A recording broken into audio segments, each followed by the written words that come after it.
Well, hello, YouTube and RV fans. Today I'm going to tell you how you can save nearly 40% on everything. And it's without gimmicks, without clubs to join, without membership cards, and it's open to virtually anybody. And, best of all, it's perfectly legal. Stay tuned.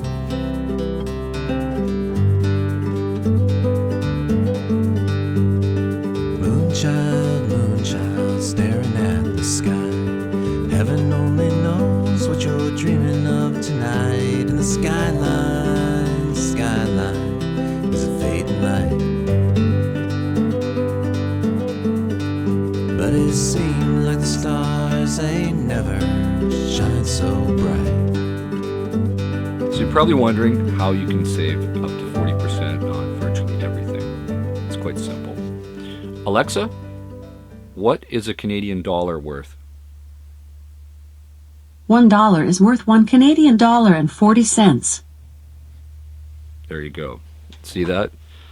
$1.40. Now, you Americans that are snowbirds, travelers, semi-retired, whatever, the way you can stretch your money big time is to come up here, because I know most Americans that don't come up here very often don't look at the exchange rate, and the Canadian dollar has been collapsing. It's been horrible. Now, the cynic always says, well, the prices must go up 40%. Well, no, it's not like that. We have our own indigenous currency. Things that are pegged to the American dollar, like oil, the oil that we import, because we do import some oil, it's a little higher, of course. Now, being so close to the border and doing the border game like I often do, you can still reduce your costs by fueling up your RV on the U.S. side and buying groceries there and buying propane. And for example, there's an RV park not too far from where I'm at, which charges $400 and $50 for electricity in the winter. Now you convert that into U.S. dollars and take off 40%. It's pretty cheap. Now this is even in a gated, decent park. So incredible ways for Americans to stretch their dollar, and you'd be a fool not to take advantage of it, especially people on fixed incomes. This also can be an advantage for people that want to have small businesses, and they can hire Canadians at a cheaper rate of pay. Also for mail order purchases, there's many Canadian websites that you can check prices, and quite often Canadian companies will gladly ship to the U.S. So you don't necessarily have to be a traveler to come up here to save money doing things like that. You just avail yourself of the currency difference and kind of arbitrage those differences. And it just makes sense. A lot of Canadians do it all the time because we're really aware of this kind of stuff. And it's going to affect people like me, unfortunately.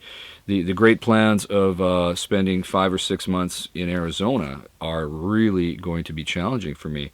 I'm going to have to increase my U.S. sales of the business that I do right now to make up for that. Or sadly, well, I wouldn't call it sad, but I may have to park the RV next year and live a little nomadically overseas. I could consider getting an apartment in Costa Rica or Thailand. Thailand probably is a better bet because many countries are pegged to the U.S. dollar. Like I believe like Panama, for example, is pegged to the U.S. dollar and is for stability reasons, and it drives your costs up still. So if you're going to spend U.S. dollars, you might as well just be in the United States. But it really is a big challenge, and it's going to affect a lot of snowbirds. People who live down in the Sun Belt, you are going to see way less Canadians down in Palm Springs, Palm Desert, Phoenix, Mesa, all these places, Orlando.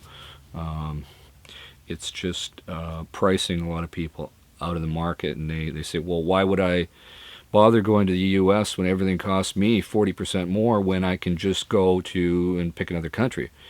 And that's, passport ownership is very high. The majority of Canadians have a passport because we are kind of global traveling people.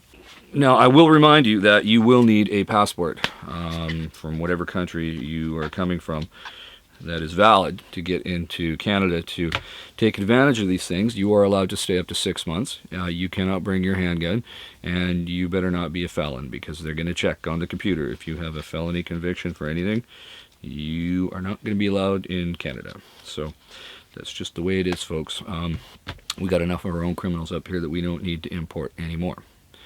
So I would welcome people to consider coming up the West Coast or coming up the East Coast. If you have any questions about coming up here into the Rockies or in the Vancouver area, Vancouver Island, Alberta, I've spent a lot of time living all over, up and down the West Coast, as far as the Yukon too.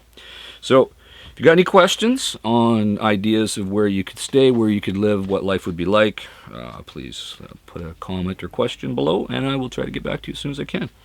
So in the meantime, folks, stay safe, keep your wheels in the ground, and I'll talk to you soon. Bye. But it seems like the stars ain't never shine so bright.